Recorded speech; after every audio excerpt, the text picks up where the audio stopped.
நீ எந்தன் பாதி, இதுதானே நீதி. உனை விட்டு போக முடியாதம்மா.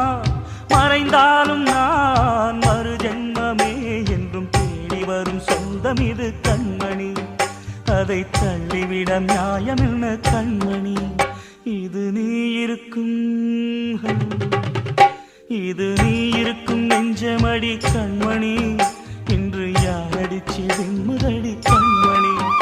ஒரு வீடு கட்டி வச்சிருந்தேன் கண்மணி, அது வெட்ட வெளியாச்சுதடி.